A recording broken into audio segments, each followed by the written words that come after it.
नमस्कार। आप सभी का मेरे चैनल पर बहुत बहुत स्वागत है। एक नई कहानी के साथ, एक नई प्रेरणा, एक नई उत्तेजना के साथ मैं आप सभी का स्वागत करती हूँ। बौद्ध धर्म के एक बहुत प्रसिद्ध अनुयायी थे जो बहुत सुंदर चित्र बनाया करते थे। बर्मा में एक नया मंदिर बन रहा था। मंदिर के मुख्य द्वार के लिए उनसे कहा गया कि आप चित्र बनाइए। वो मान गए, तुरंत मान गए, क्योंकि ये काम वो बखूबी करते थे और बहुत अच्छी तरह करते थे। उनका एक बहुत अच्छा शिष्य था। उन्होंने उसे अपने साथ रहने के लिए कहा। शिष्य बहुत कुशल था, बहुत कुछ जानता था, चित्रकारी में बहुत निपुण था। तो ये जो बौद्ध धर्म के भिक्षुक थे, इन्होंने आते ही चित्र बनाने शुरू किए। जब उन्होंने चित्र बनाया और उन्होंने अपने शिष्य से कहा कि देखो, मैं चित्र तब तक बनाऊंगा जब तक आप उसे सहमति ना दें। आपको उसे सहमति देने के बाद ही उस चित्र को मैं मंदिर में जाकर दूंगा। शिष्य मान गया। वो चित्र को लगातार देखता और जब शिष्य उसे पूरा होते देखता तो अपने गुरु से कहता कि नहीं, चित्र सही नहीं बना है। उसी उत्तेजना, उसी उत्साह के साथ भिक्षुक फिर चित्र बनाना शुरू कर देते।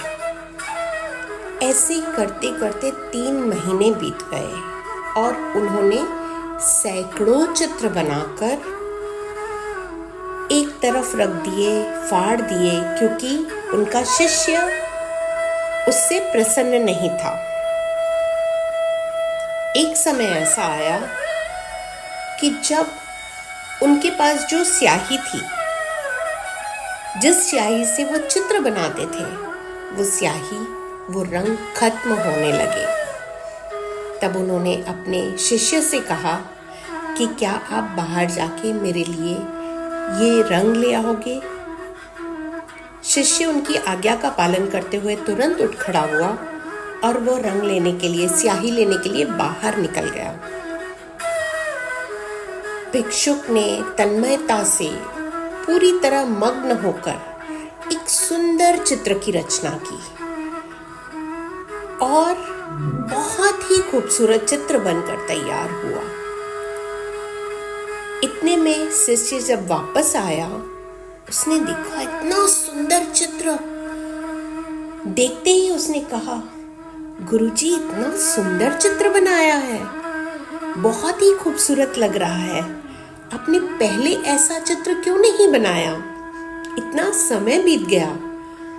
तब गुरुजी बोले, क्योंकि मेरे मन में विचार था कि आप मुझे देख रहे हो, आप मुझे निरंतर निहार रहे हो, आप इस चित्र का आंकलन कर रहे हो, मेरे द्वारा बनाई गई कृतियों को आप जांच रहे हो, तो मैं ऐसा उत्तम कार्य नहीं कर सका। उन्होंने अपने शिष्य से कहा कि जो लोग हमें कहते हैं, जो परिस्थितियां हमें कहती हैं, हमें उन्हें महत्व बिना दिए आगे बढ़ना चाहिए। तभी हम जो काम है वो सही तरीके से कर सकेंगे। अगर हम हमेशा उनके बारे में सोचते रहें तो हम कभी तन्मयता से आगे नहीं बढ़ पाएंगे। शिष्य गुरु के इस संदेश को समझ गया। हम भी ऐसा ही करते हैं। जब हम मेडिटेशन के लिए बैठते हैं तो हम अपना ध्यान जोड़ने से बहुत सोचते हैं, जोड़ने के लिए कि क्या मैं ट्रांस में जा रही हूँ, हम ट्रांस में जा रहे हैं, क्या मैं ब्रह्मांड के साथ जुड़ रही हूँ, मुझे पक्षियों की आवाज़ें क्यों नहीं सुनाई दे रही, मुझे नदियों के, पानी के कल कल बहने की आवाज़ क्यों नहीं सुनाई दे रही? क्या मैं अच्छी तरह मेडिटेशन कर रही हूँ? क्या यही सही तरीका है? ये सारी बातों पर हमारा ध्यान रहता है। तो हम अगर परिस्थितियों के बारे में ना सोचते हुए तन्मयता से अपने ध्यान से जुड़ते जाएंगे तो ही हम एक अच्छे सफल ध्यानी बन पाएंगे। इस कहानी का संदेश आशा करती हूँ मैं भली भांति समझा पाई हूँ। अब मैं मिलती हूँ आपसे अपने अगले वीडियो में। तब तक stay fit and fine, stay always fit and fine. धन्यवाद, शुक्रिया।